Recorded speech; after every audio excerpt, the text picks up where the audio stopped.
Okay, I think I'll just start. Okay, number 17. Whenever the will to power falls off in any way, let me just zoom in. Whenever the will to power falls off in any way, there will also be physiological decline, decadence. And when the most masculine virtue and drives have been chopped off, the god of decadence, he will necessarily turn into a god of the physiological retrograde, the weak. They do not call themselves weak, they call themselves the good. There is no great mystery as to when, historically, the dualistic fiction of good and evil gods became possible, or becomes possible. With the same instincts they used to reduce their god to goodness in itself, the subjugated scratch out the good qualities from their conqueror's god. They take revenge by demonizing their master's god, the good god as well as the devil. Both are rotten fruits of decadence. How can anyone still defer to the naivete of Christian theologians, theologians, these days when they decreed that the development of the idea of God from the God of Israel, the God of a people, to the Christian God, the epitome of all goodness, counts as progress? But even Renan does this, as if Renan had the right to naivete. The opposite is what strikes the eye. When the presupposition of ascending life, when everything strong, brave, domineering, and proud is eliminated from the idea of God, when he sinks little by little into the symbol of a staff for the weary, a life preserver for the drowning, when he turns into the God of the poor, the sinners, the sickly, when the predicates of Savior and Redeemer are the only ones left, the only divine predicates, what does this sort of transformation tell us? This sort of diminution of the divine. Of course, this will increase the size of the kingdom of God. God used to have only his people, his chosen people, but then he took up traveling, just as his people did, and after that he did not sit still until he was finally at home everywhere, the great cosmopolitan, until he had the great numbers and half the earth on his side. Nonetheless, the God of the great numbers, the democrat among gods, did not become a proud heathen god. He stayed Jewish. He was still the cranny god, the god of all dark nooks and corners of unhealthy districts the world over. His empire is as it ever was, an empire of the underworld, a hospital, a basement kingdom, a ghetto kingdom, and he himself, so pale, so weak, so decadent, even the palest of the pale would still get the upper hand over him. Our dear uh, Messrs. Metaphysician, the conceptual albinos. They spun around him for so long that in the end he was hypnotized by their movement and became a spider, a metaphysicus himself. Then he spun the world from out of himself again, subspecies Spinoza. Then he transfigured himself into something increasingly thin and pale, became ideal, became pure spirit, became absolutum, became thing in itself, the decline of a god. God became the thing in itself. This is, yeah, so that was dense. But I Very think Kantian. it's what? Seems Kantian that God became a thing in itself.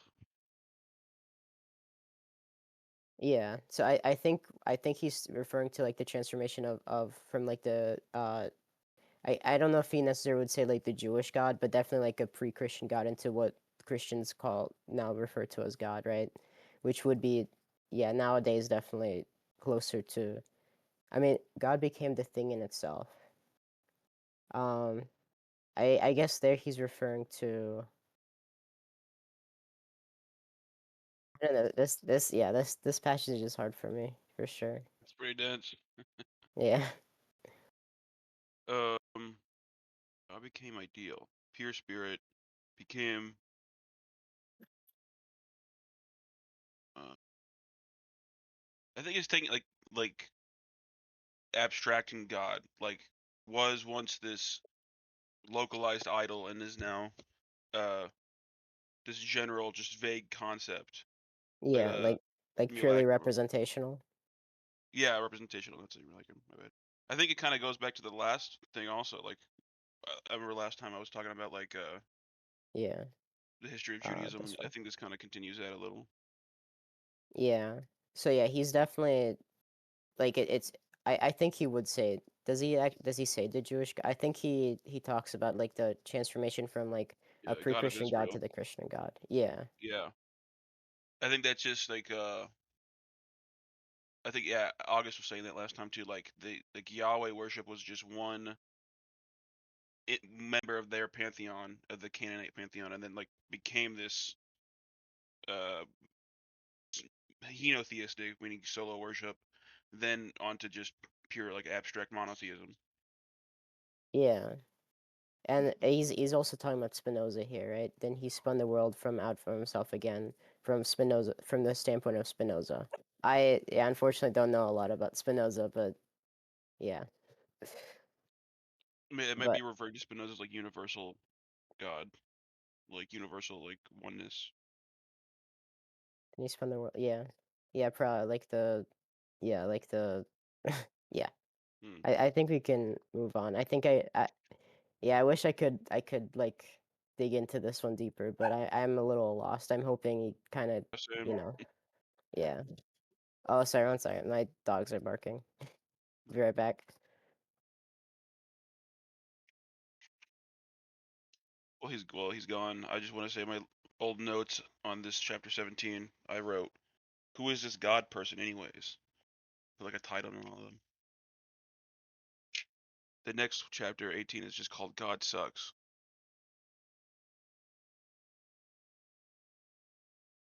Yeah, I'm back. Hopefully they stop barking, but I can't promise anything. It's all good. Yeah. Okay. Number 18. I mean, if you feel comfortable moving on from 17, I guess. Yeah, well, we'll get a couple more people just showed up. The last one we kind of just went through the history of God Yeah. in 17. We might actually since it talks about Spinoza, maybe when August is on We either should go this back reading over or that next one, reading. yeah. Yeah, we should go back I feel over like it. this one has like so much more to offer, yeah. Yeah, so I'm gonna definitely note 17. Yeah, for now, let's go to 18. The Christian idea of God, God as a God of the sick, God as spider, God as spirit, is one of the most corrupt conceptions of God the world has ever seen. This may even represent a new low in the declining development of the types of God, God having degenerated into a contradiction of life instead of its transfiguration and eternal yes. God as declared aversion to life, to nature, to the will to life. God is the formula for every slander against the here and now, for every lie about the beyond. God as the deification of nothingness, the canonization of the will to nothingness. I think that one's Pretty fairly straightforward. straightforward. Yeah, Yeah. I just I'll wrote know. I wrote my last notes that just said God sucks. Yeah, well, yeah, like notably the Christian idea of God, the modern idea of God. He like yeah, the other ones still have potential for him. But yeah, I will say the will to nothingness is another way he talks about decadence. So you can kind of think of that as the same thing. Is it uh uh like a dark nihilism? Or like the telos leads to like this teleological thinking leads to like it's almost too much to say, but like there's like a side of life and a side of death, and that Um, teleology just leads to this like uh quasi fascist, like overly ordered death kind of rich. I don't know. It's an I example. wouldn't attribute it all to teleology, but it's definitely like he's saying that the Christian God is a way to give into to like that kind of nihilism, right? Hmm.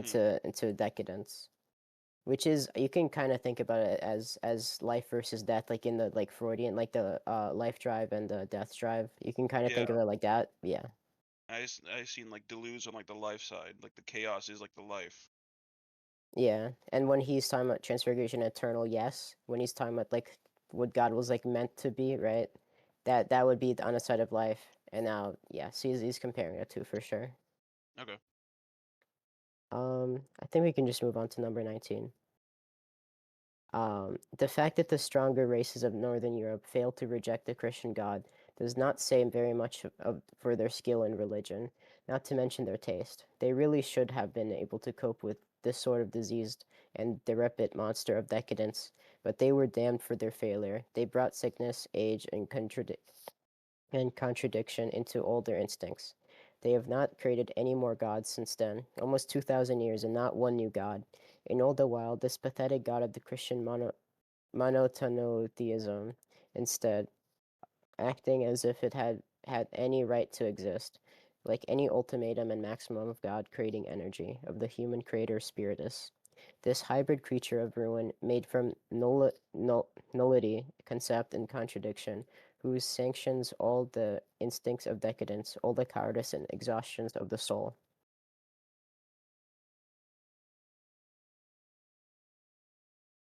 Just like the failure of like the innovation of like West of like Christian realm. Well, I think like like he's saying like the somehow like the Christian God is passed as like the like the true one, like the final one, right? They're not creating any new gods after him, for over 2,000 years, even though he's like the symbol of everything, like he shouldn't be, right? Right. I feel like this book has so much more of his like philology work in it than it seems. I'm not, like, you know what I'm saying? Yeah, I There's a mean maybe like not like super explicitly, but yeah, there's definitely he mentions historical stuff for sure. yeah, I bet like like if you read the historical context, I bet that would totally align to this. Yeah. Like history of paganism or whatnot. Number 20. I do not want my condemnation of Christianity to lead me to be unfair to related and measured by the two numbers of adherents, even more prevalent religion, Buddhism. The two belong together as nihilistic religions. They are religions of decadence, but there are the two most sorry, but there are the most striking differences between them. Critics of Christianity owe scholars of India an enormous debt of gratitude for the fact that these two can now be compared. Buddhism is 100 times more realistic than Christianity. Its body had inherited the art of posing problems in a cool and objective manner. It came after a philosophical movement that lasted hundreds of years. The idea of God had already been abandoned before Buddhism arrived. Buddhism is the only real positivistic religion in history, even in its epistemology, a strict phenomenalism. It has stopped saying war against sin and instead giving reality its due, says war against suffering. In sharp contrast to Christianity, it has left the self-deception of moral concepts behind. It stands, as I put it, beyond good and evil. It is based on two physiological facts that it always keeps in mind.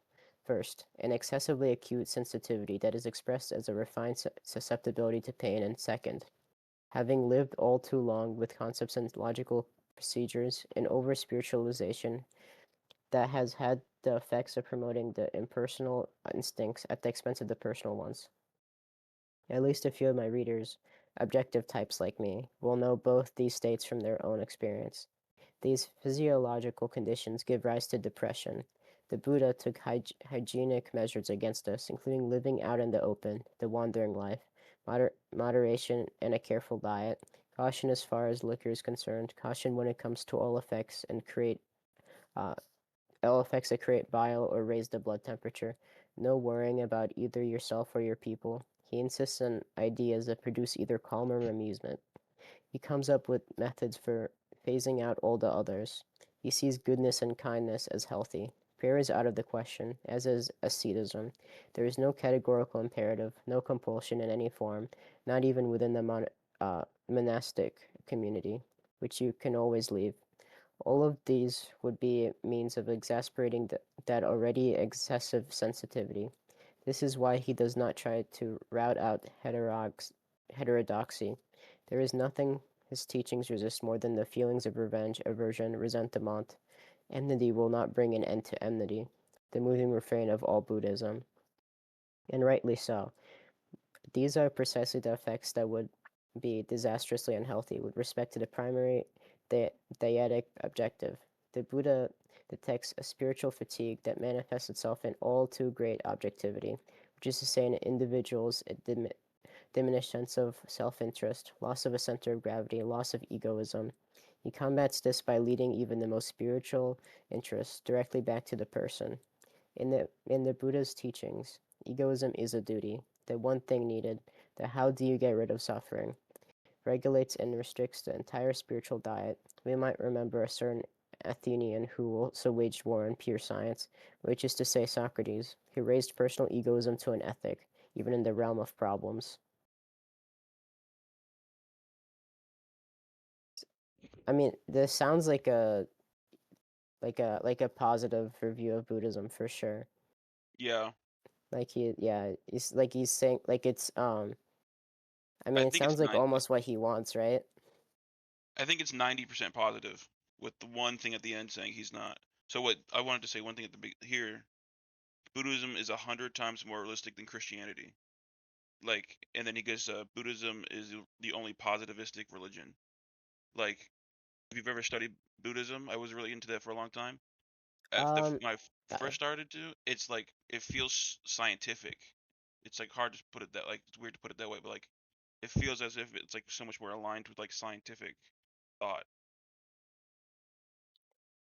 do you mean like when you say do you mean like not as in it's not spiritual or Yeah, it's like like just when I was a kid, I would go to church, and then a few years ago, I got really into Buddhism, and I just that was just a feeling. I mean, it's just totally subjective, but like it wasn't just like, oh, other world stuff. It was like, here's things in this world, and Buddhism is not contradicting it. And in fact, if you get into like pop, science, it's almost like some of the stuff you hear there, you hear in like Buddhism, like Buddhist yogis will say, not yogis. What do you say? What's the word? Anyways. yeah, I mean that's from what I know about it, which is not a lot. That does sound about right. hmm At the end, I think maybe he's saying that it's almost too realistic. That it's like Nietzsche is saying, like, we don't want the fake other world, Platonic world, but also maybe Buddhism is going too far in uh, this world. There's like a death drive nihilism by overly embracing it. So it's like just totally obsessed with suffering. Which branch of Buddhism did you study? Zen, mostly Zen. Um,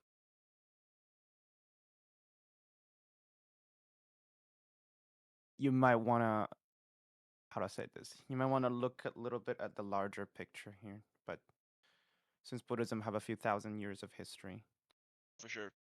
I mean, Zen might. it was like a mixture of like Hinduism, it broadly more Buddhism, but then a focus on Zen more.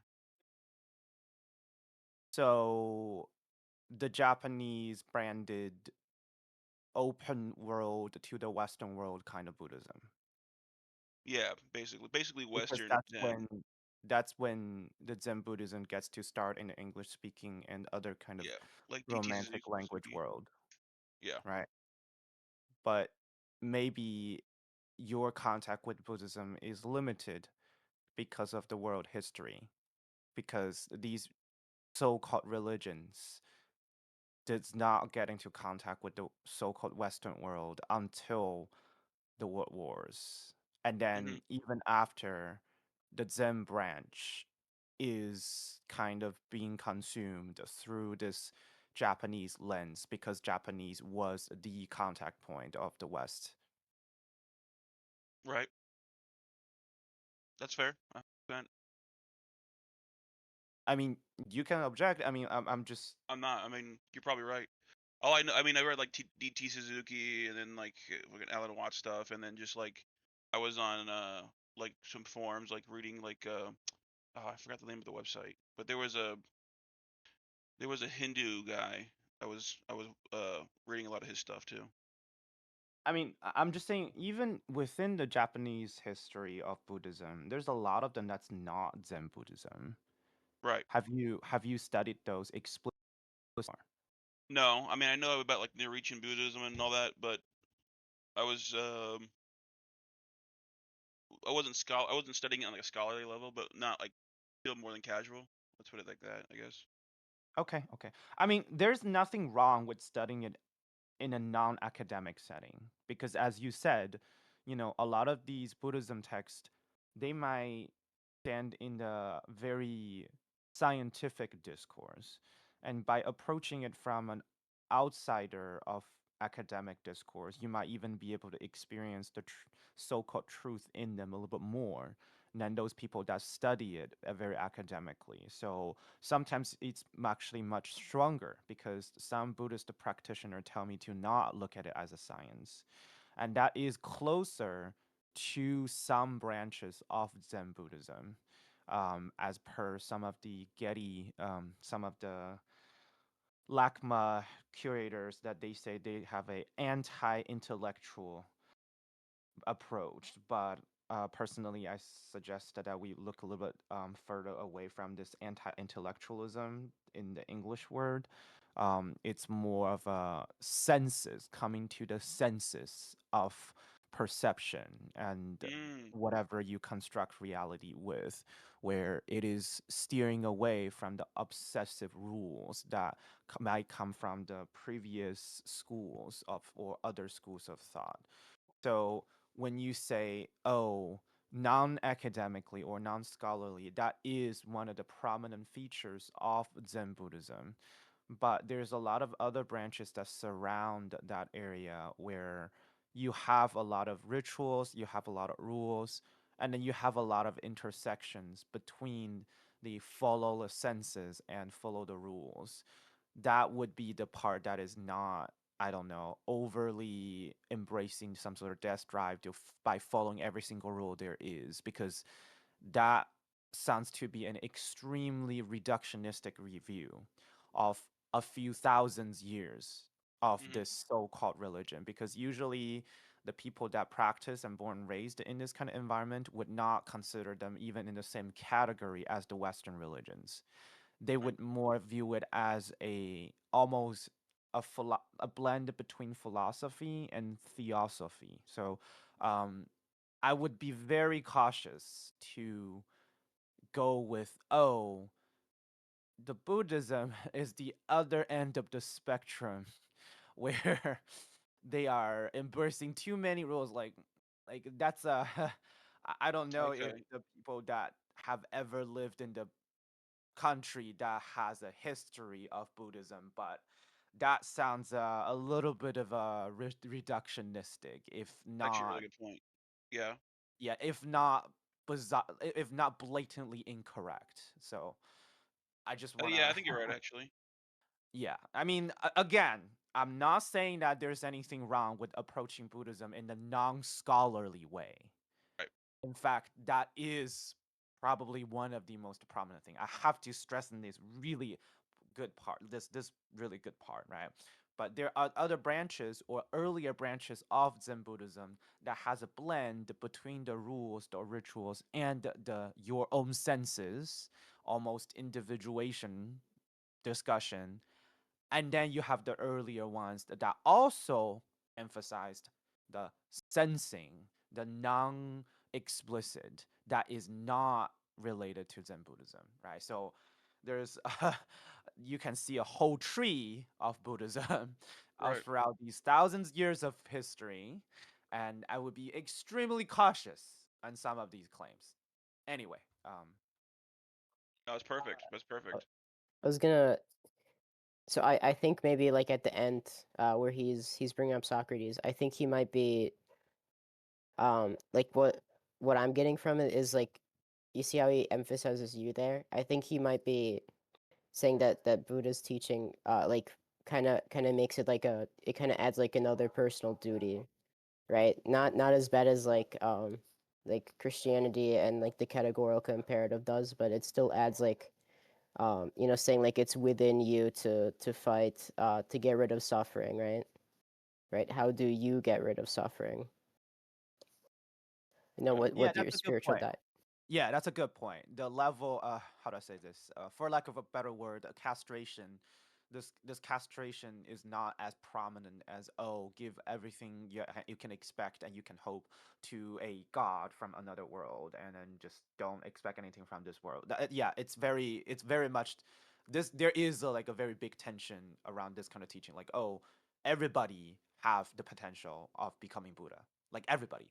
That's literally one of the big branches of the big container Buddhism at the middle section of the history. It's like everybody has the potential. So that's like directly go against. It's like, oh, nobody has any potential in this world. You gotta move beyond to this world. That's a good point. Yeah. I think with that we can move on to 21.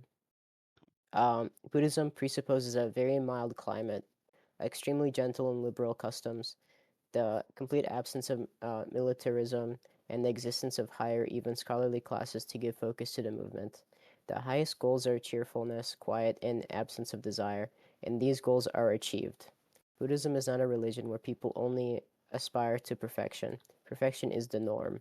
In Christianity, the instincts of the subjugated and oppressed come to the fore. The lowest classes are the ones who look to it for salvation. Ca- Casuality of sin, self-critique, and inquisition of conscience are sources of employment. Curses for boredom, effects inspired by a great power called God, are continuously cultivated through prayer.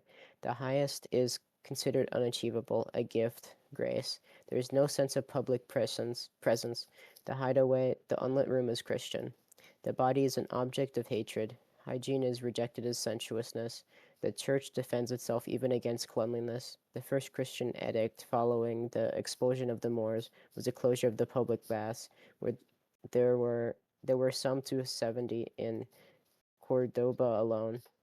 There is a distinctively Christian sense of cruelty toward yourself and others, hatred of heterodoxy, the will to persecute, dismal and upsetting thoughts of pride of place. The most highly prized states, described with the highest names, are epileptoid. Diet is constructed to promote morbid appearances and overstimulate the nerves. It is Christian to harbor a deadly hatred of the masters of the earth, the nobles, while maintaining a hidden secret edge of competition. They can have the body, we can only want the soul. It is Christian to hate spirit, to hate pride, courage, freedom, libertinism of the spirit. It is Christian to hate the senses, to hate enjoyment of the senses, to hate joy in general. I guess, like first question, I guess for everyone, but LJ, since you seem to know a lot about Buddhism, would you say like this first paragraph is that all accurate? I actually can't really. It master of the earth, the aristocrats. That was so fucking funny to me. It was like, yeah, that's kind of against the whole teaching of the Mahayana school. But um, okay, let me just. Yeah, I mean, I don't know about the complete absence of militarism, to be honest. You have the people that voluntarily go into slavery in 1950s in some of the Tibetan branches of the Buddhism, and then they are like a local mafia slash cult slash like whatever militia I thing. think Like that's like it's like a I mean, like, if you look at from the 3,000 years of scale, then maybe this is not incorrect. But there's a lot of these secret sect or like esoteric schools where like they combine like cult practice and whatever like random things together. So it's really hard to tell. So yeah, I guess I want because he's kind of just saying Buddhism, but he's probably has something specific in mind. So Yeah. that yeah, would be interesting to know. that's gonna be I'd like really hard to decipher because um, the branches are extremely specific. But overall, I mean, it's not incorrect. You know, it's useful enough. yeah. I'd like to add that I don't know which there's the five precepts of Buddhism. I don't know which school of Buddhism this is from. I just got this from my uncle, and that more or less is online to what Nietzsche is saying. The the five precepts, like the first one is no killing. The second is I think no thievery. The third is um no sexual misconduct. The fourth is don't lie. And the fifth is no intoxication of like substance. So if we're working off of the five precepts, I still don't know which school of Buddhism this is from, but yeah, I probably say that's accurate to what Nietzsche is describing. Yeah. And I guess his important ones is these goals are achieved, right? Like this is like actually possible. Like in Hmm. Christianity, right? You have original sin. No matter what you do, you're already screwed. So Yeah. like there's kind of no chance for you to become perfect and to achieve like the what the quote unquote goal of Christianity is. You're like kind of always like you're only like one salvation is giving up the body and saying that the whole time you didn't care about the body, you just wanted the soul. Hmm. which is that's interesting. And I guess he's implying that's like where the difference comes from, right? There's like a certain hatred like in Christianity that comes from not being able to like achieve like what you're meant to do. I guess is maybe I don't know, Is it maybe like that's a too quick. morality thing? Well, it's definitely like about resentment, right? Like Christian, like the Christian morality is I think it's fair to say slave mentality, although they are, one is more general than the other. Okay. It's like the seven sins, resentment. Is that? I seven sins of resentment. Is that a specific phrase he uses? No, I'm just asking in general. Oh, I guess I mean, Oh, what would you mean when you say okay. that? Like I'm not Christian, though. Like the seven sins was it greed, lust, Hmm. Oh, that yeah. Would Greed, that be I lust, resentment? wrath, sloth. the well, resentment is not like resentment would be like how those might be applied, I guess, right? Like, Right. you can like when you look at like the noble people and you say they're they have like the sin of greed and the sin All of right. yeah Like and comparing, like, oh, look at those guys over there. Look at how they fuck yeah around. and it's saying like they have the choice to do that and I'm choosing to if I'm even if I literally have no option to to have a lot of money or to eat a lot of food, I still say I'm better than them because I'm not doing those things, Yeah. right? So that But would be resentment. But like the sins themselves, it'd be I wouldn't call that resentment. that would, If that answers your question. yeah. Wait. So then, would the seven Christian virtues be resentment if it's opposed to the seven sins? It was Well, like, oh, like all of those are tools like to give I guess like a feeling of power, right? mhm, So like all of those would be tools. It's kind of it would be very weird phrasing though. Like I wouldn't say like it's tools to build resentment, although they definitely do build resentment. They're more like tools to empower Christians over like their masters. okay, I see. Well, I think again, resentment. empower in like a decadent sense though. Like it's a they like it makes them feel powerful when they're actually very much not. They're very much screwing themselves over. But it's kind of hard like language to use. Hmm. Okay, thank you. I was just saying resentment. That's like Nietzsche's thing that he brings up. Yeah.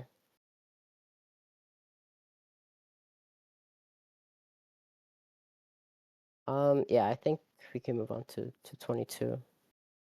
Um, when this Christianity abandoned its first soil, the lowest classes, the underworld of the ancient world, when it went looking for power among the barbarian people, it stopped presupposing people who were exhausted and began presupposing people who were self-lacerated and inwardly feral, strong but failed human beings.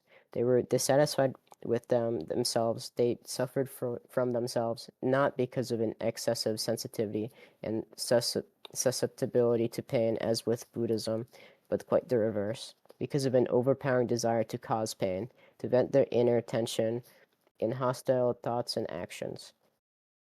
To conquer barbarians, Christianity needed barbaric ideas and values, like the sacrifice of the firstborn, the drinking of blood in communion, the contempt for spirit and culture, torture of all types, sensuous and non-sensuous, the great pomp of the cult. Buddhism is a religion for mature people, for kindly, gentle races that have become excessively spiritual and too sensitive to pain. Europe is nowhere near this stage. It leads these races back to peace and cheerfulness, to a spiritual diet, to a certain physical fortification. Christianity wants to rule over beasts of prey. Its method is to make them sick. Weakening is the Christian recipe for domestication, for civilization. Buddhism is a religion for the end and exhaustion of civilization. While Christianity has not even managed to locate civilization yet, it might it might lay for foundation for it though. Oh, it might lay the foundation for it though. So I guess like first thing to note is when he's saying like this is like how like Christianity comes about in like specific regions and also how Buddhism comes about in specific regions. Like, so he's saying Buddhism can only be placed on top of like a existing like civilization of what he calls mature people. But Christianity has to kind of spread outward towards like people who I guess it's kind of I don't want to use the word uncivilized, but that's kind of what he's going for, I think. Right? Like Christianity lays the foundation for a civilization, but that like foundation is like, you know, it's a weak it's a foundation for like a civilization that's like that can only keep going through like, you know, weakness, right? Like it's a domestication. It can't like overthrow its slave morality and like move on from I don't know whatever the next thing would be. Um, well, not if it wants to perpetuate itself. I guess is what he's like. It's kind of yeah. I wouldn't go that far. I mean, there's you know, he's not saying like it won't ever change or anything. He's just saying like this is how it kind of comes about. Like Christianity is like is there. Yeah, I don't know. Maybe I don't want to make that strong of a claim, but that's kind of what he's implying is like the way that Christianity spreads versus how Buddhism spreads, where Christianity spreads like kind of outward in order to like kind of like conquer people and make them weaker and domesticate them, and Buddhism is kind of placed on top of a like an already existing like civilization of like mature people. I guess I'm not Yeah, that like is that the sound true? apostolic versus like the apostolic versus like and people can correct me on this, but like I'm imagining like the Chinese state already existed, and so when I'm just gonna point to like Bodhidharma went out west and east, like that they were already sort of set up, and then they just brought that on top. Like they already had their like Taoism and folk ways were already there, versus the apostolic versus like going out and constantly proselytizing to people who are parallel. Does that make Yeah, sense? perhaps. Yeah, I don't know if enough about history to say if that sounds right or wrong, but yeah, I think that's kind of what he's saying.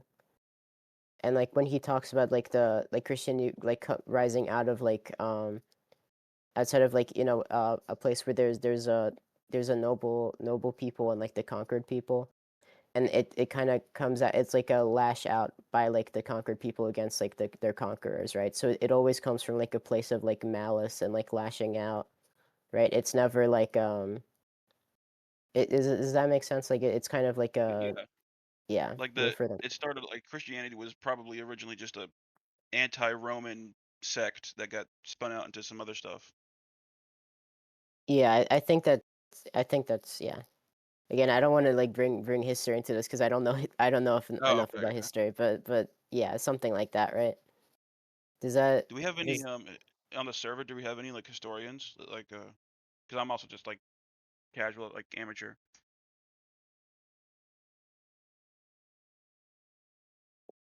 I don't know if you know anybody on the server who's a historian. I'm sure there's a lot of like overlap between like philosophy and history, so there's probably some people that might be something I ask in like the Nietzsche thread after this. Okay. But for now, I think we can go to 23. To say it again, Buddhism is 100 times colder, truer, more objective. It no longer needs to make its suffering, its susceptibility to pain respectable by interpreting it as sin. It just says what it thinks. I suffer. But to barbarians, there is nothing respectable about suffering. They need an interpretation before they can admit to themselves that they have suffered. Oh, sorry, that they suffer. Their instinct would sooner have them deny the pain and suffer in silence. The word devil was a real boon to them. They had an overpowering and terrible enemy. There is no shame in suffering from an enemy like this.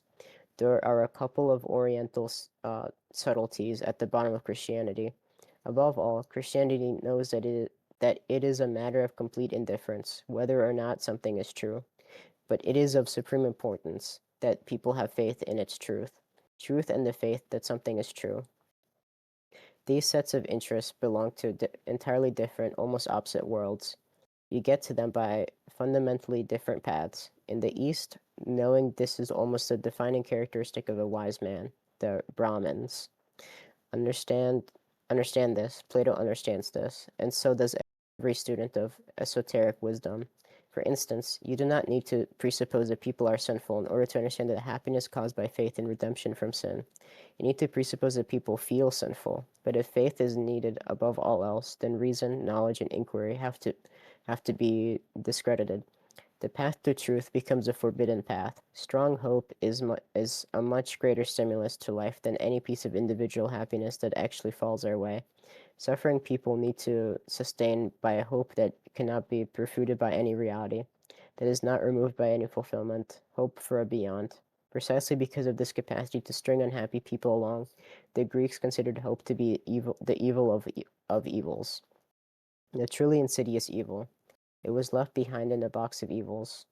For love to be possible, God has to be a person. For the lowest instincts to be involved, God has to be a young. A beautiful saint is put up in front to excite the ardors of females, and men are given a marry.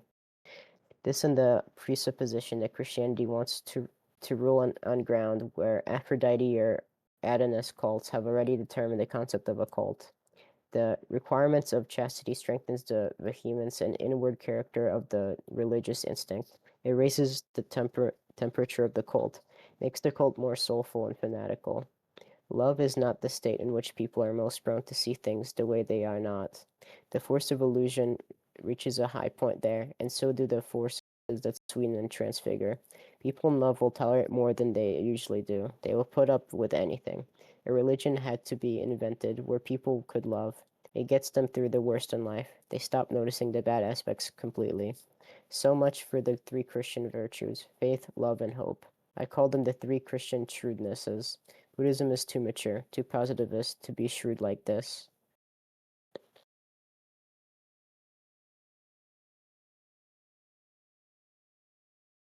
Yeah, I mean, there's a lot there again. Um,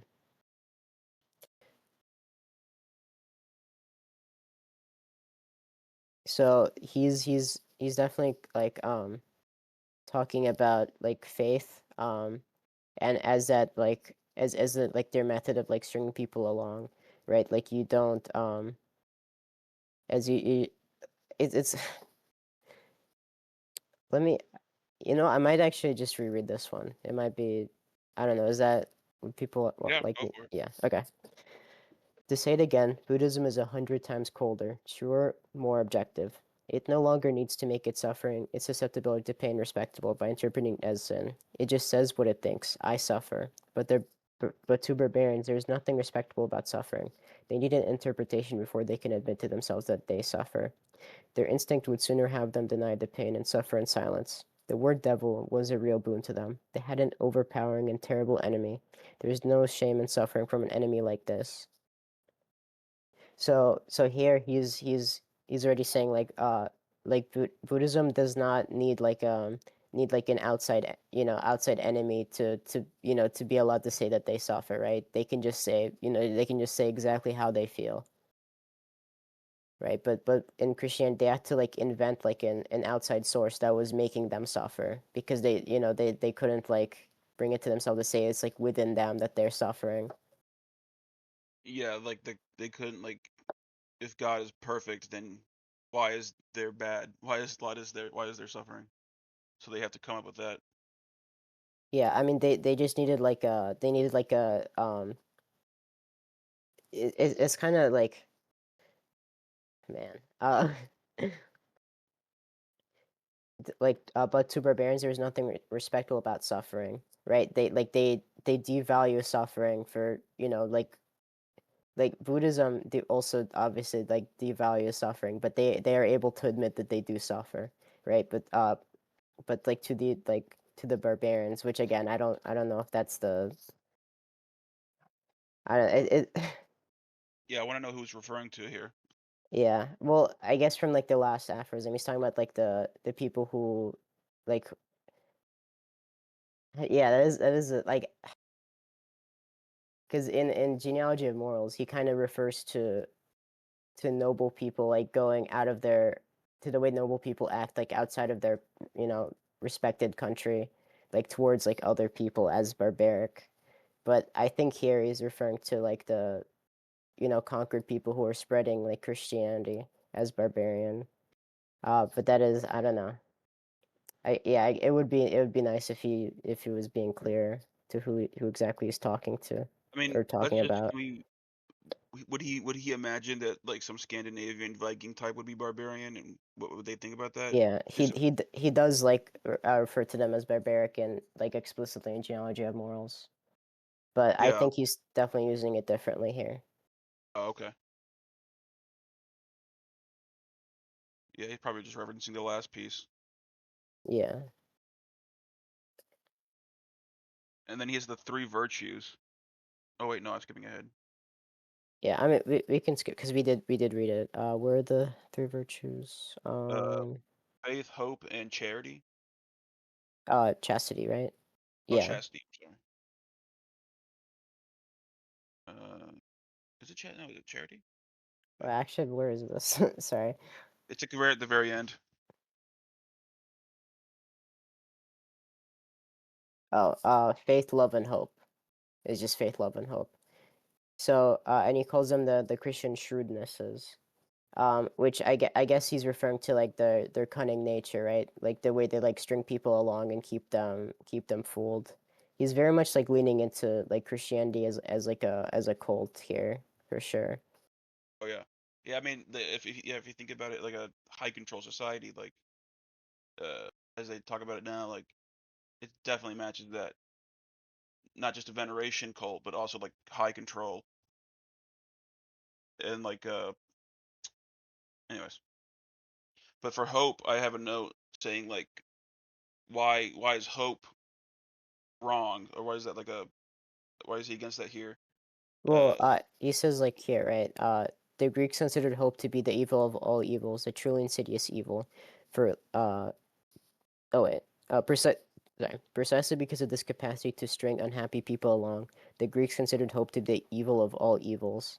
So it's the way of basically telling unhappy people like to not like do what what would actually make them happy, but just keep being unhappy because maybe some other time you'll be able to be even more happy than you would be if you did something else right now. So something along those lines, right? Where just you're yeah, able to just keep people invested even though they're absolutely are not getting anything good out of it. yeah. I had written like hope is the denial of reality, like uh It Rick Roderick. Do you ever seen like Rick Roderick? I don't think so. He's a guy on he did these old tapes talking about Nietzsche, and was always talking about like our kingdom too will come. It was like the hope of the Christian. Like Yeah. now it's suffer, but later ours will come, and it's like that. Yeah, that hope is just stringing along. Yeah, and it's important to mention like when they are talking about like the kingdom come, what they are looking for is their revenge against the people who are not there, right? Right. So it's we're being punished now, but eventually if we just keep doing nothing, we'll be able to punish them, a hundredfold. Yeah, I think Aquinas said like the joy of heaven would be seeing the suffering of hell. Yeah, that is all from Genealogy of Morals. That's probably where Yep. he's pulling from. Yep.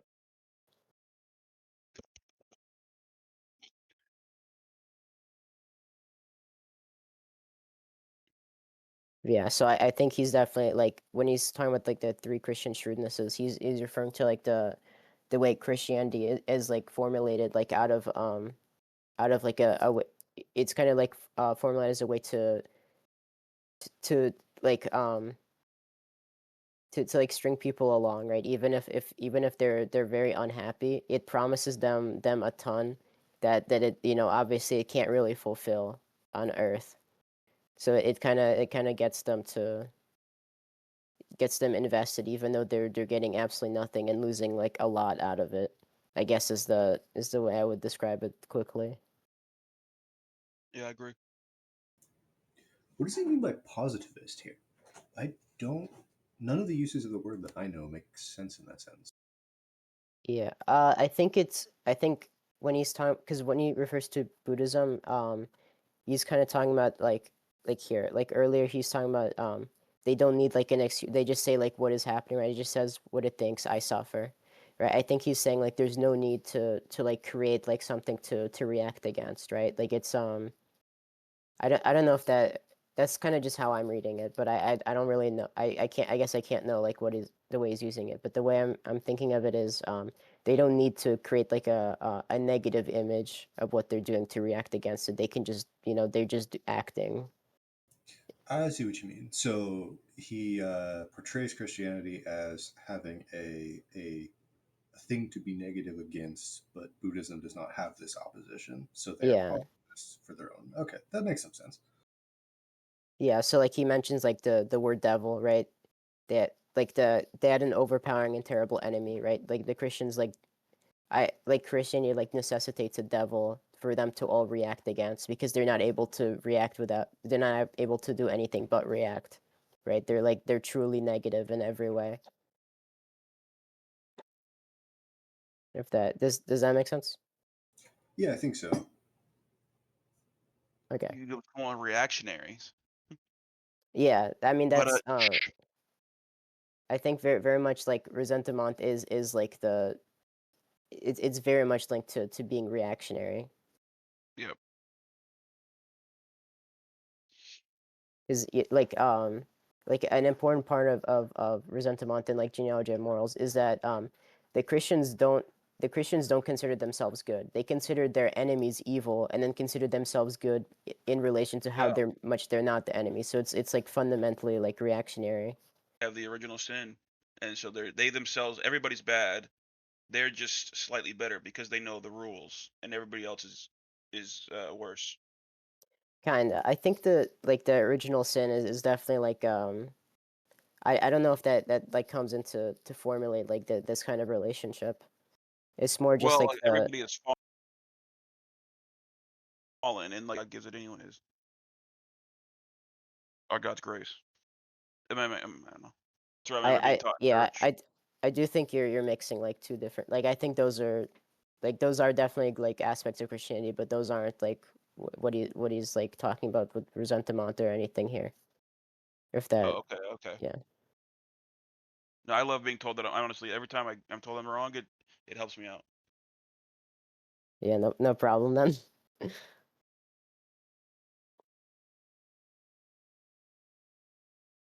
I think I mean I don't know, I guess I'll ask like should we move on to 24 or do you think there's more to talk about here? I mean, I'll think every single one of these things you can go on about forever, but Yeah, that's the thing. Yeah, I think I'll just go to 24. That's fine. It sounds good to me. Um, okay. I will only touch on the problem of the origin of Christianity. The first proposition for solving this problem is Christianity can only be understood on the soil where it grew. It is not a counter movement to the Jewish instinct. It is its natural consequence, a further conclusion drawn by its terrifying logic. In the formula of the Redeemer, salvation comes from the Jews. The second proposition is the psychological type of the Galilean is still recognizable, but it had to assume a completely degenerate form, simultaneously mutilated and full of alien features, before it can be used as a redeemer of humanity. The Jews are the most remarkable people in world history. When faced with the question of being or non-being, they showed an absolutely uncanny awareness and chose being at any price. This price was the radical falsification of all natures, all naturalness, or sorry, of all nature, all naturalness, all reality, the entirety of the inner world, as well as the outer. They define themselves in opposition to all the conditions under which people so far had been able to live, had been allowed to live. They created from themselves a counter concept to natural conditions. They took religion, cults, morality, history, and psychology and twisted them around, one after the other, to the point where they were in irreversible contradiction to their natural values. We came across the same phenomenon once again in immeasurably greater proportions, but nonetheless only a copy. The Christian Church, unlike the holy people, cannot lay claim to originality. This is precisely why the Jews are the most disastrous people in world history. They have left such a falsified humanity in their wake that even today Christians can think of themselves as anti-Jewish without understanding that they are the ultimate conclusion of Judaism. In my genealogy of morality, I introduced a psychology of the opposing concepts of noble morality and ressentiment morality, the latter originating out of a no to the former. But this is the Judeo-Christian morality through and through. The instinct of ressentiment said no to everything on earth that represented the ascending movement of life, success, power, beauty, and self-affirmation. But it could do this only by becoming ingenuous and inventing another world, a world that viewed affirmation of life as evil, as intrinsically reprehensible. Looked at psychologically, Jews are the people with the toughest life force. When transplanted into impossible conditions, they took sides with all the instincts of decadence, and they did this freely and out of the most profoundly shrewd sense of self-preservation. Not because they were dominated by these instincts, but rather because they sensed that these instincts had a power that could be used to prevail against the world. The Jews are the opposite of decadence. They had to act like decadence to the point of illusion. They knew with a non plus ultra of theatrical genius how to put themselves at the forefront of all movements and of decadence, the Christianity of Paul. If they could make these movements into something stronger than any yes-saying defenders of life, for the for the type of person who wields power inside Judaism and Christianity, a priestly type, decadence is only a means. This type of person has a life interest in making humanity sick and twisting concepts good and evil, true and false, to the point where they endanger life and slander the world.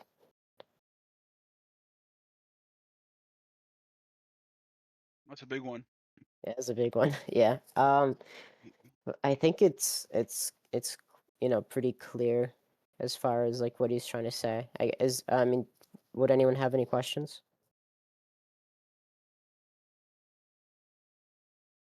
Um, it is pretty clear, honestly, for how big it is. Maybe in Yeah, the chat, people have it. Maybe in the chat. I don't know. yeah. As someone who knows what dukkha means, Nietzsche's interpretation of Buddhism is pretty yikes. Too much Schopenhauer, maybe. Yeah. Yeah. I feel like he probably is over because he's trying to like universalize all of this. But yeah, it's definitely quite sloppy. But his main polemic is against Christianity, so he's kind of using it as like a yeah. So I guess it wasn't like his main focus, but yeah, it is kind of unfortunate.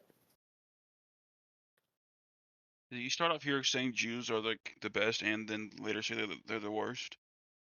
Well, that is what I was gonna say. He's saying like they were able to use like their decadence to gain power, right? Like the priest did like I don't know if he would say conquered like the nobles, but he definitely like they were able to get a lot of power, by doing like right, like he talks about it being like theatrical, right?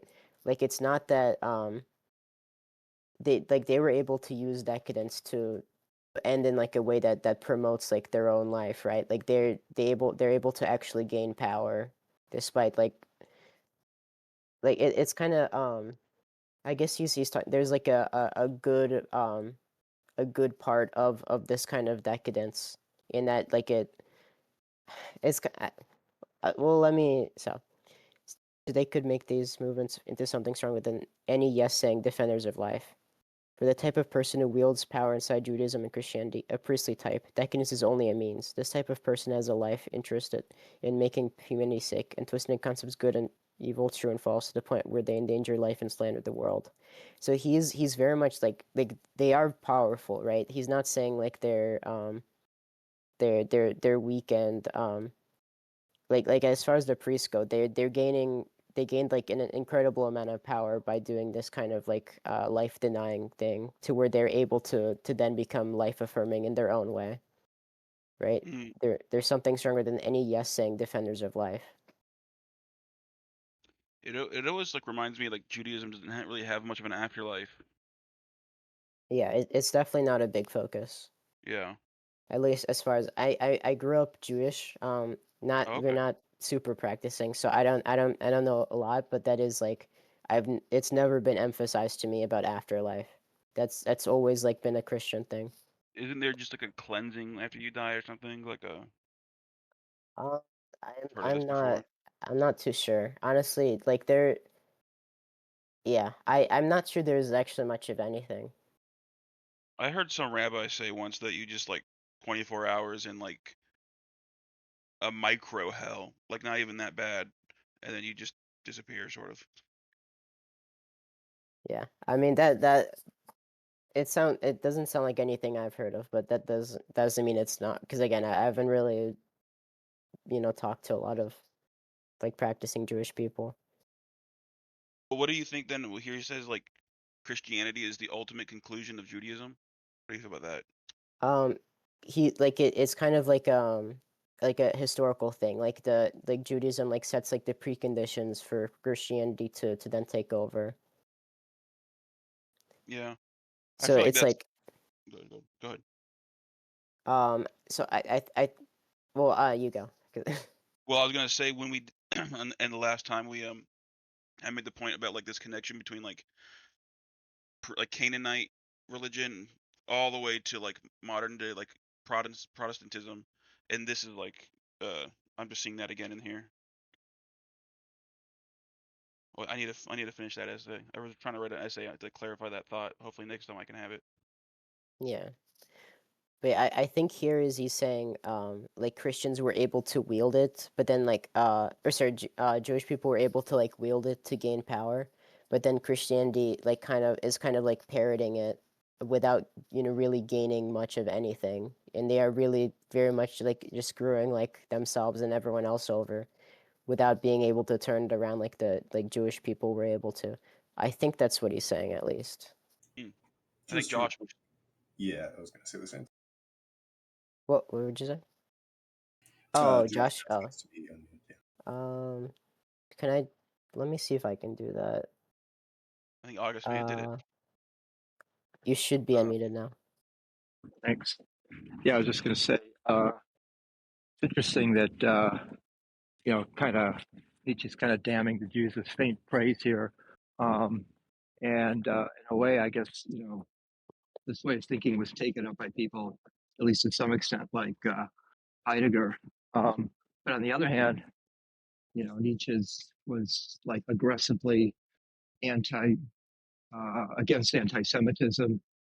So it's interesting that he was able to defend Jews, as intensely as he did. At the same time that that he is still kind of putting forth this sort of narrative about the Jews, which was taken up by anti-Semites, at least interpreted by them, for their own purposes. Yeah, I'm not sure. I mean, they might be like parroting like. I'm not sure anti-Semites like are using like exactly what he's saying, right? Because like his analysis is like pretty I don't want to say like neutral, but it's not like pointed at them as like people. And anti-Semites tend to not really focus on like the historical like and impersonal aspect, I guess is how I would phrase it. Well, I was thinking in particular of Heidegger and characterizing the Jews as the cosmopolitans and tracing this back to, and then actually, when he finally turned against the Nazis, he did it by saying, well, they learned it from the Jews, or the kind of Christianity that they were embracing was learned from the Jews. So in that aspect of Heidegger's narrative sounded to me. I mean, I agree with you that that there's you know going to be some important differences. I think even between Heidegger and Nietzsche in terms of what Heidegger is taking from Nietzsche and how he's changing it. But at the same time, it just sounded to me like there were some overlap there. But I don't know. Yeah, I mean that's very Uh, fair. I'm not familiar with Heidegger, so I don't have a good answer for that. yeah. Thanks. Yeah, no problem. But yeah,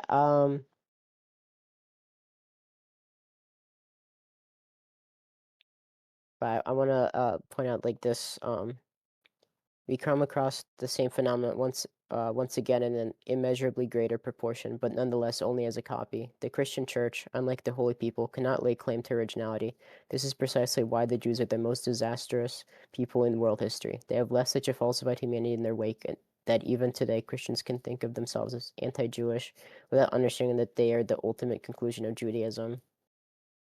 So he is kind of like going here like with like Christianity as like a as like a shallow copy of like what like the Jewish like um I it's kind of, let me see how Is I it want like to explain this. is it where Platonism and Judaism meet? Is where you get Christianity? I wouldn't I wouldn't really say Platonism.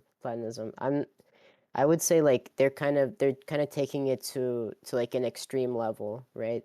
In immeasurably greater proportions, but nonetheless only as a copy, right? But they think of themselves as like distinct from Judaism without realizing that they are like the like natural like outcome of what like Judaism did as like a I guess you can say like as a project, right? As like what its goal. I mean, I don't want to say that's like that sounds like theological, but like the what it was like what it because it came out of like necessity, right? To like empower like the I don't want to say empower either. So the navigating the language here is kind of difficult, but arose out of necessity within like the stress between like the master morality and the slave morality, right? And Christianity is like the ultimate conclusion of it. I think that's a Um, fair way to put it. yeah. I mean, again, I'm not a historian, but my understanding is that like the Romans were so authoritarian that no revolutionary action was really possible. So the only escape was to some imaginary realm instead. So instead of being able to have any power on in the world, the resentment just builds up, and that energy goes off into just uh the like the imaginary other world. I mean I don't know if I would put it exactly like that, but I think you have the spirit. Okay. I'm really bad with. I have a language use disorder, like a language. My part of my brain is fucked up with that. So sometimes I say things that I don't mean to say for No, that's all the word right. I'm looking Yeah, for. don't worry. Um, I I think I'm gonna move on to 25 though. The history of Israel is invaluable because it is typical of all histories, where natural values are denatured. I will point to 5 relevant facts here. Originally, particularly in the time of kings, Israel had a correct, which is to say natural, relation to all things. Its Yahweh expressed a consciousness of power, Israel's joy in itself and hope for itself. Yahweh allowed people to expect history and salvation. He allowed people to trust that nature would provide what they needed, above all, rain. Yahweh is the God of Israel and consequently the God of justice, the logic of every people that wields power with a great conscience. Festival cults express these two sides of people's self-affirmation. They are grateful for the magnificent destiny that elevated them to their present position. They are grateful for the yearly cycle and all the luck they had in agriculture and breeding cattle. This state of things remained the ideal for quite a while, even when it was being brought to a tragic end. Anarchy from the inside, Assyrians from the outside. But the people kept their supreme desire alive, the vision of a king who was both good soldier and strict judge. Above all, that typical prophet, just to say critic and satirist of the moment, Isaiah. But all hopes were left unfulfilled. The old God could not do the things he used to do. He should have been let go. What happened? His concept was altered. His concept was denatured. This was the price for retaining it. Yahweh, the God of justice. Not one with Israel or the expression of the people of a people's self-esteem anymore. Now just a God under certain conditions. His concept became a tool in the hands of a priestly agitators who now interpret all happiness as a reward, all unhappiness as a punishment for disobeying God, for sins. that most deceitful of all modes of interpretation, the supposed moral world order, which turns the natural concepts of cause and effect on their heads once and for all. After people use the concepts of effort and punishment to banish natural causality from the world, they need an anti-natural causality. All the rest of nature now follows. A God who demands in place of a God who helps and gives advice is basically a term for any lucky inspiration of courage or self confidence. Morality, not the expression of the condition of a people's life and growth anymore, not its most basic instinct of life anymore, but instead something abstract, an opponent of life. Morality as the thorough deterioration of the imagination as the evil eye for all things. What is Jewish morality? What is Christian morality? Chance robbed of its innocence. Happiness polluted by the concept of sin. Well-being as danger, as temptation.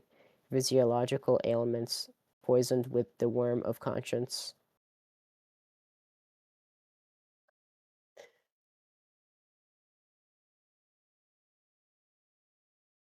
So I mean the thing that jumps out to me is the way that he's using like the word natural, which to me doesn't sound like something he normally does. I get that might not be that big of a thing, but it caught my eye. Hmm.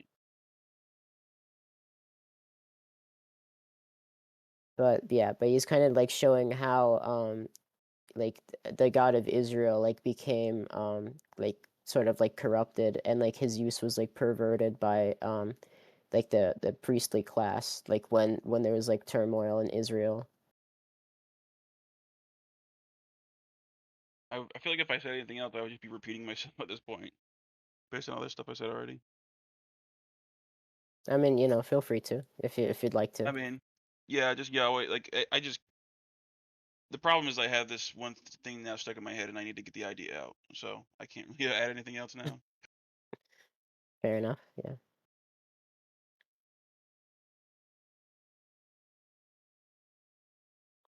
Yeah, his concept becomes a tool in the hands of the priestly agitators who now interpret all happiness as a reward, all unhappiness as a punishment for disobeying God for sins. The most they see, so like he's showing like how like the Jewish God like came to be the way that he is now, right? And it wasn't always like this. Um, yeah, I agree. I mean, I think Yahweh was like he was a war god, I think, and then uh over time, like there was like there's evidence of like forged texts. I think the book of Deuteronomy or what do you call it, Numbers, is um is a total forgery that exists like right at that's like made right at the time of like the Babylonian invasion, I think, exile. And then so when Yeah. that group of people come back to Israel, or from come back from Babylon, they put in this like new Yahwist dominant sect, which I think what he's saying here means it's correct. Perhaps, yeah.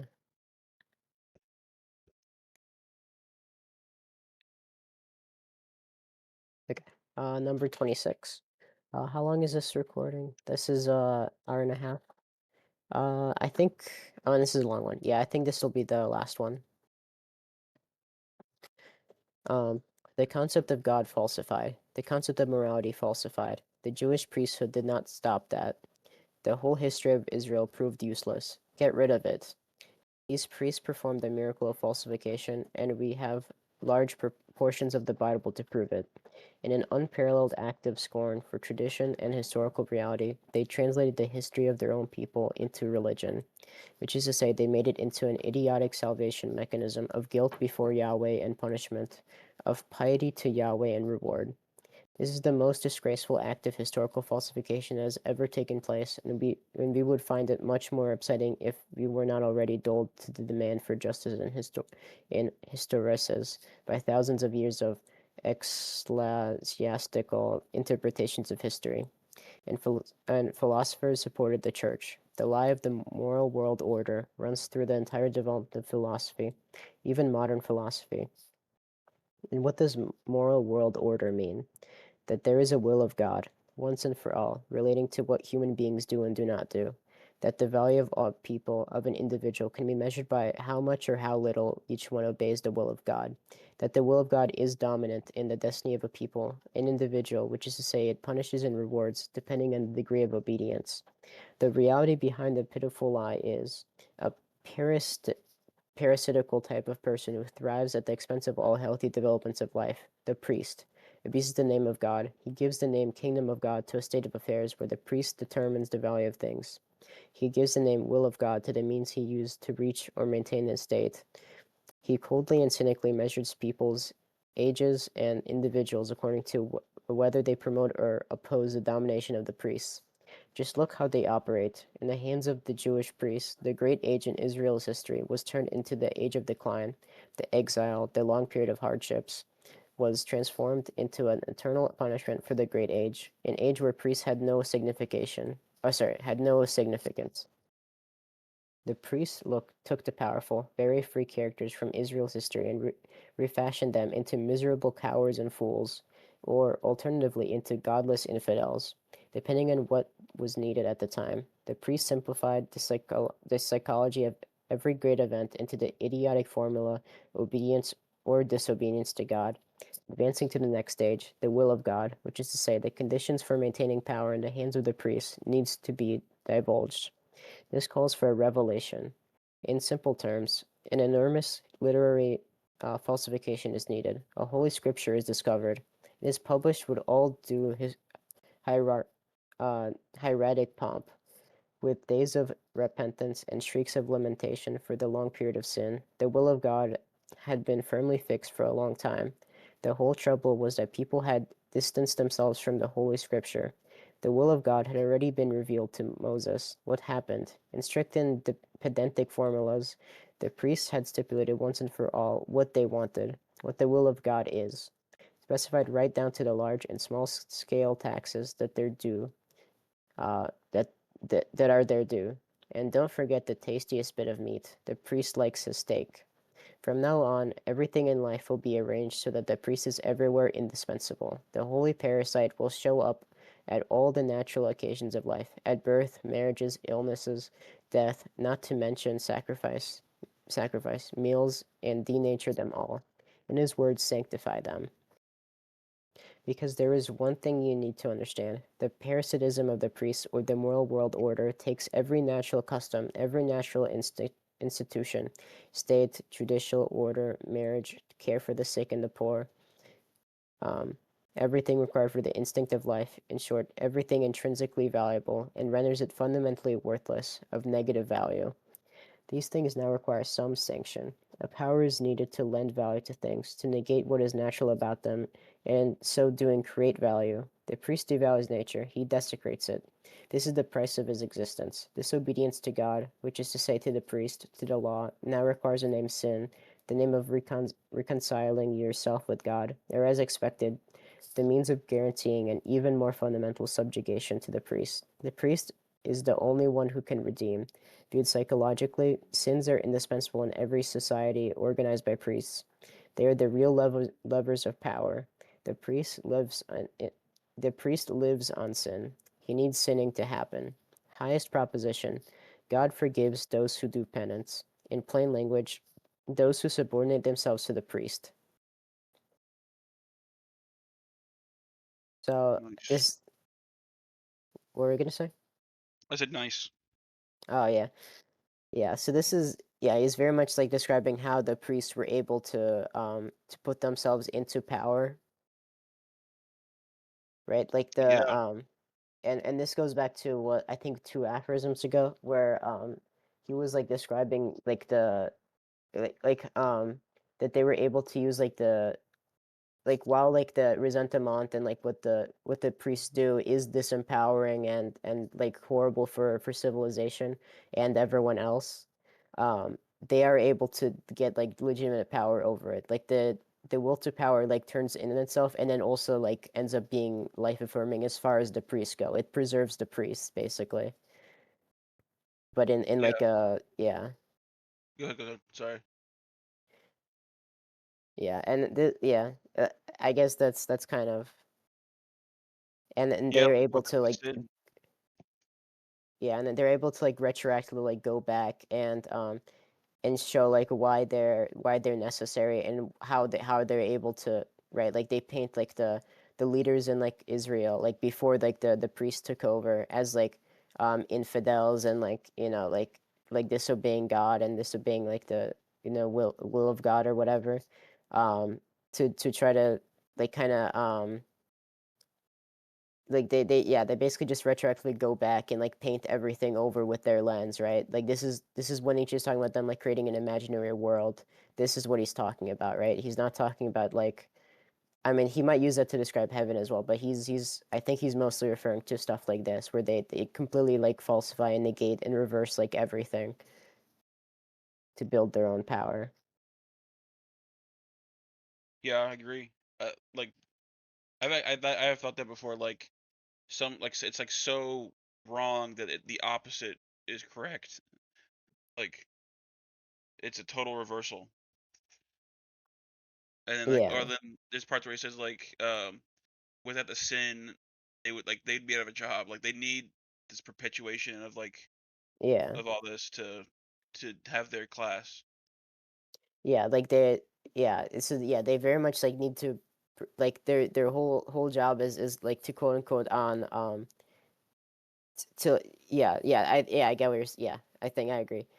It's they basically just need to keep like perpetuating sin, even though like their whole job, quote unquote, like their whole job is to get rid of it. So they're kind of like they just needed to keep existing, right? So they're like their people will never be free of sin as long as the priests are around, even though the priests are supposed to be the people who will solve like all of their problems. So Yeah. it's like yeah, it's very much like a double like And attraction repulsion thing going on.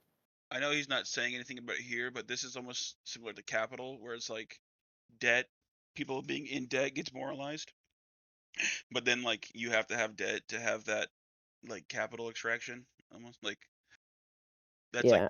a different subject, but that's I see that relation here too. I mean that pattern like shows up a lot, like for sure, in a lot of different things where there's like you need like some kind of like phantasmatic like figure that you're both like that is evil and you hate, but then you also like require him to like keep going, right? Right. So that's, I mean, that is actually like that's what he was like using to like when he talked about the devil, right? That is like the phantasmatic figure that like like I don't know if they would say like creates sin, but like definitely like perpetuates it to where like the priests are then allowed to act. If that I don't know if that's yeah. You're right. It might be worth. This one's like so much that it might be worth redoing next time. Also, like at the beginning. Just this one or like the last few. Yeah, just 26. Just like when I got fresh brain. Yeah, Next. that's very fair. I can redo this one. What And if would you, sorry, no, what were you gonna say? what would you say about the oppositions that we're seeing here? Positive, real, natural versus phantasmatic, imaginary. In the context of a Nietzsche, who says, well, truth is fiction, and truth is lie. And so there's, in other words, so you've got a Yeah, kind of a certain way of understanding truth that isn't, correspondence truth, right? Um, and so just it's not a matter of distinction between okay they were wrong and they're manipulating on the basis of lies and ignoring what is really true in some sort of a in some sort of a metaphysical sense, but rather you've got the distinction that Nietzsche's operating with are between is within that his notion of truth that's really about becoming and change and transformation. And so, it's not as though he's going to replace the imaginary with, some notion of the real that's not also itself, something that's contingent and just of appearance. You know what I mean? I mean, just never. There is no realm for him that's beyond appearance. So you're talking about, what are the distinctions? What really is grounding these distinctions for Nietzsche? Yeah, that's very fair to bring up. I my personal interpretation is he's kind of like using like this sort of language like to be like I don't know it is very strange to me that he's using like these words, but I think he's in like prior aphorisms he's kind of like nailed it down to what is like his goal is like a is is to have like to value I think like when he says like something is true, right, he's referring to like what is life affirming, right? He's kind of using those interchangeably, which is very odd. But I think if like from the beginning of the book he's been very much like this is what I mean this is what I mean by like well actually I can kind of go back to the beginning actually just to quote it exactly.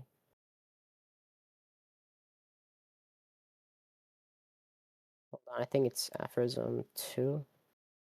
Yeah, what is good? Everything that enhances people's feeling of power, will to power, power itself. What is bad? Everything stemming from weakness. So I think when he's talking about like truth versus like what is false, he's just referring back to good versus bad, and he's kind of using that like same language that like um I don't I want to say his opposite like the same language like the priests would use where whatever is true is just what is good for them. He's kind of like hijacking like their own language to be able does I don't know, does that make sense to you? Yeah, yeah, yeah. It helps for me to use a kind of this sort of binary of like mobile versus immobile.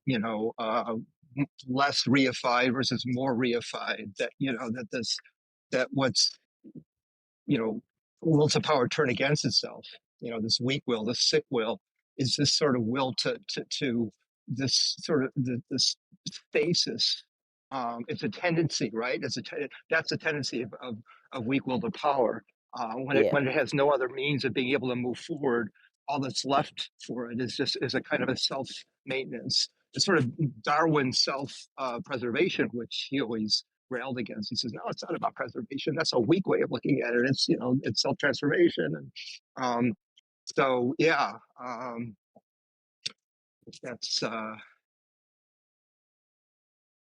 I another like because this book is meant to be like a part of like a three-part series, and like his goal is a transvaluation of all values, right? To go to like a value that's more to go to like a set of like values that are more life affirming than what we have now.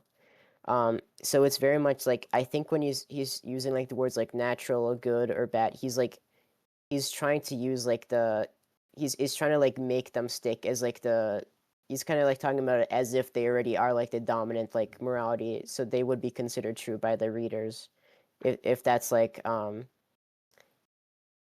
because when like the when people talk about truth and true and false right now, it is very much still like that like preserving like the dominant values, right? Like what is true is whatever is helpful for us. That's what people mean when they say true.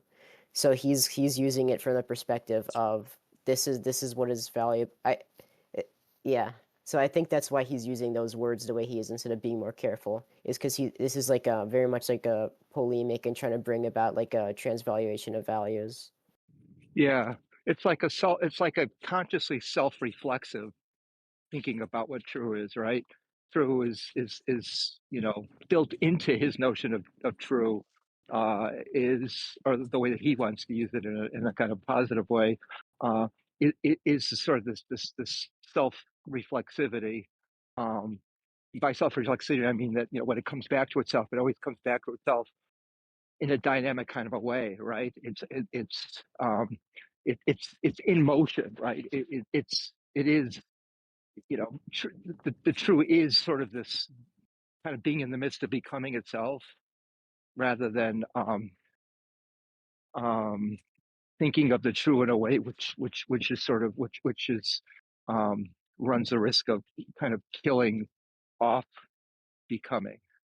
That, that's the nihilistic move, right? You destroy meaning by thinking of true in terms of what is anchored and fixed into place. I don't know. Yeah, I think I understand what you're saying. Yeah. See, I like just to like make another like quick note, like when he is saying like truth and natural or like false or like perverted, like he's very much aware that this is like from his perspective, right? He's not saying like he's not trying to be like the priest and say like this is gonna be like this is objectively true. This is what this is what the scientists say. This is he's not trying to do that, but he's using that same language to try to like for the same reason they do, right? If that, Yeah, I think that's a yeah, concise way to put it. yeah. Because I think he knows that he's always going to, any use of true is going to kind of lend itself to accusations like, say against what people understand in terms of postmodernism. How can the postmodernists say this, claim this, that there is no truth or everything's relative or, that kind of a thing. And yet the very claim itself, that they're making is a claim for truth.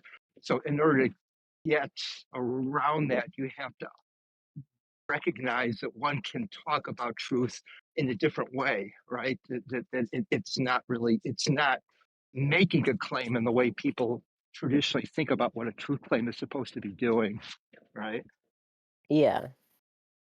I will say it is very much like dangerous here though, because I think people like who are not as familiar with Nietzsche, they will think like he's talking like from like a pure like objection, objectivist Right. like standpoint.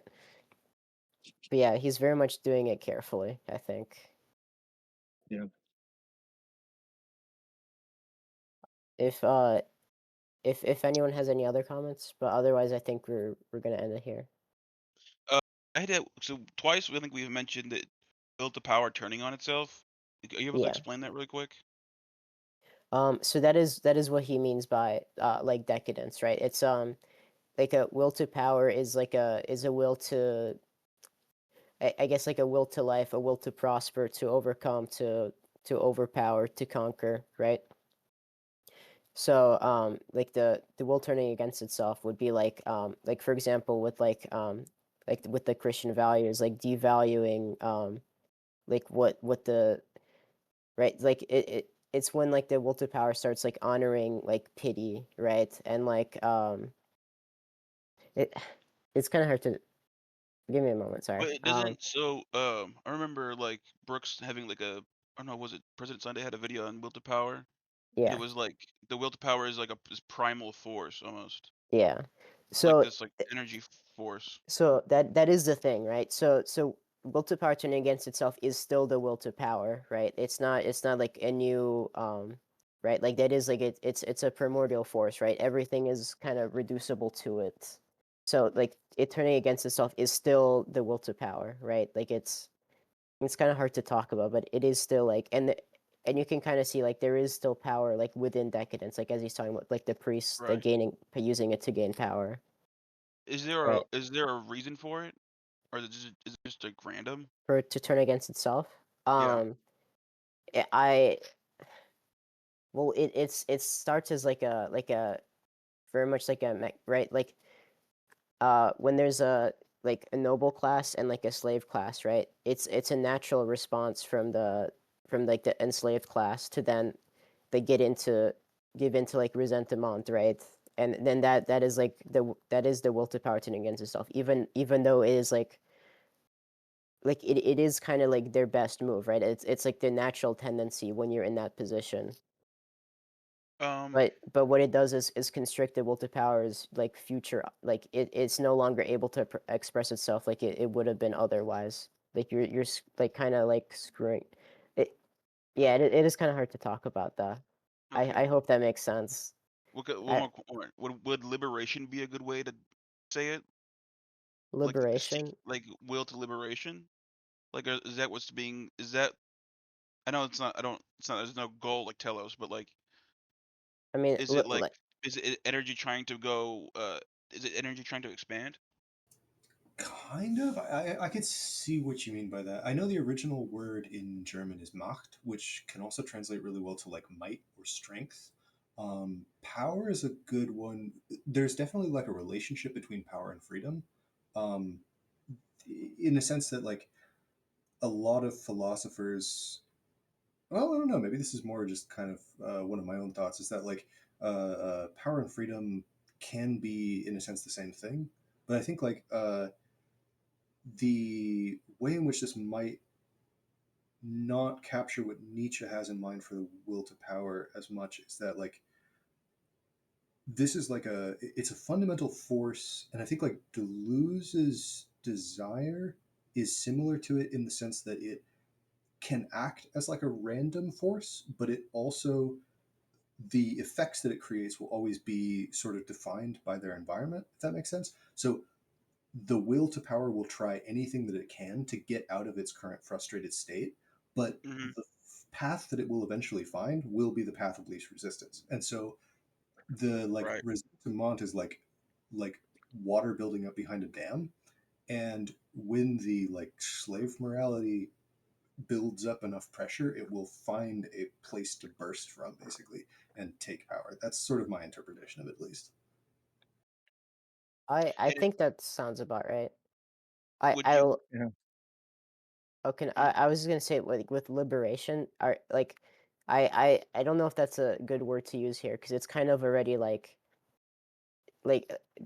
you mean I guess it is like if you mean it's like a force to like liberate yourself, then that's already like it's already like assuming like a subject, right?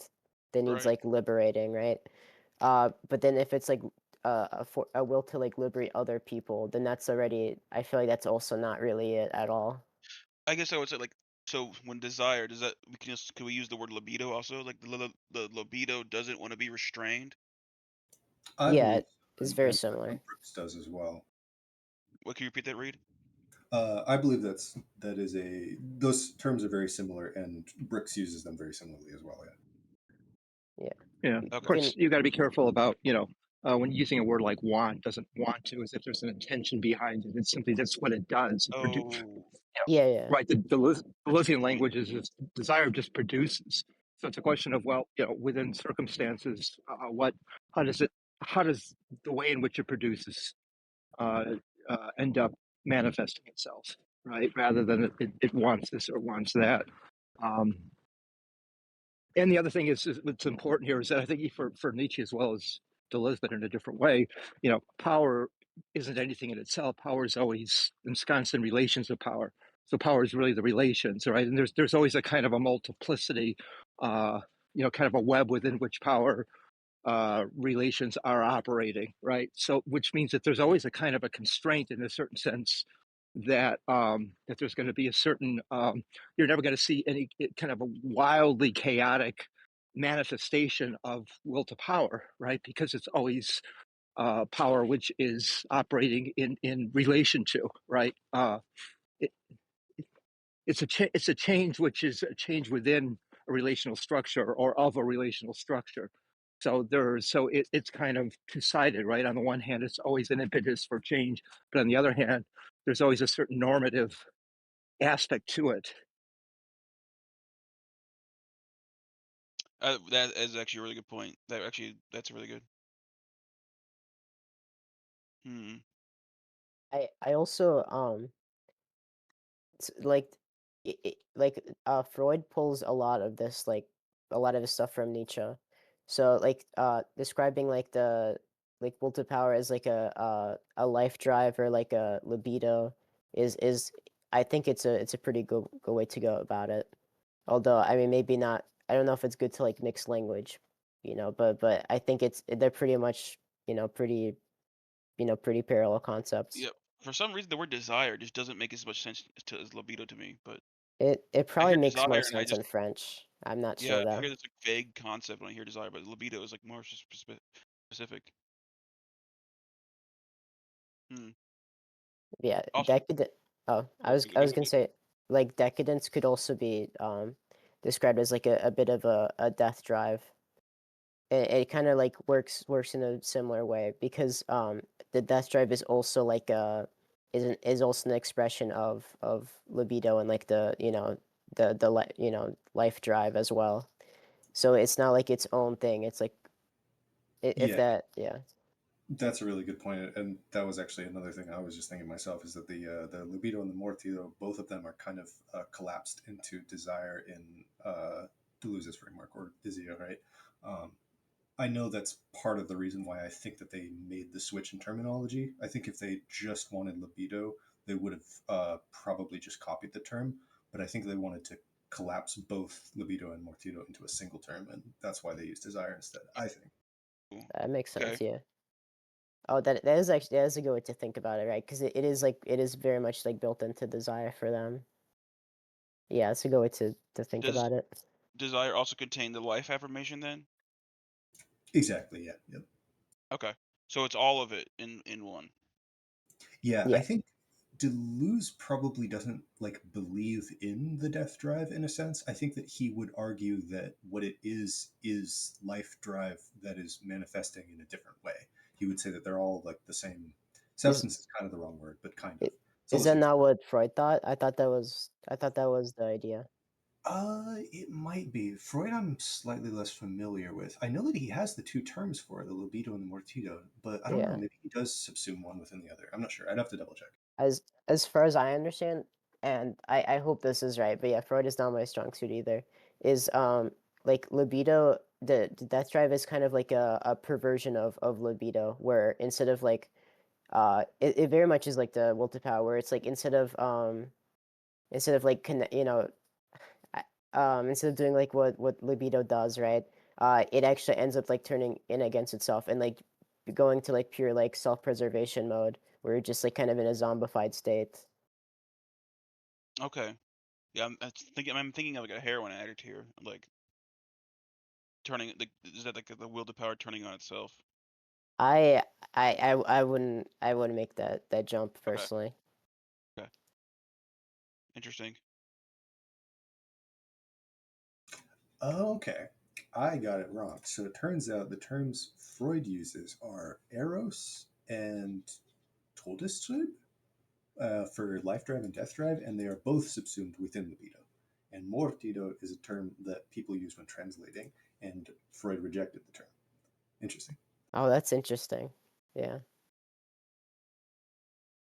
So that makes Yeah, sense. Eros It's actually Thanatos. just a direct usage of libido. Interesting. Well, I don't know. There's probably some differences, but yeah. Yeah.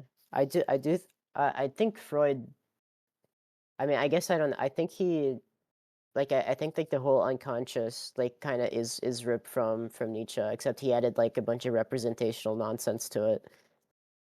So I think it is like will to power is very much like a parallel or maybe even like a direct like I think you could probably even like directly compare it to libido as like very much like pointing at the same thing. Hmm. I think so, yeah. You don't cut this part out of the video because I want to listen to it again. Yeah, I won't. Go go go. Also, that word was ecclesiastical, What is ecclesiastical? like priestly. You were stumbling over that word earlier. Oh, okay. Oh yeah, I do remember that. Yeah. Yeah. Anyways, great. Yeah. I guess that wraps it up, folks. Yeah. Next week. Yep, next week. Cool cool. Yep. Y'all have a good day. You too. You too. You Yeah. too. Thank Bye you. bye.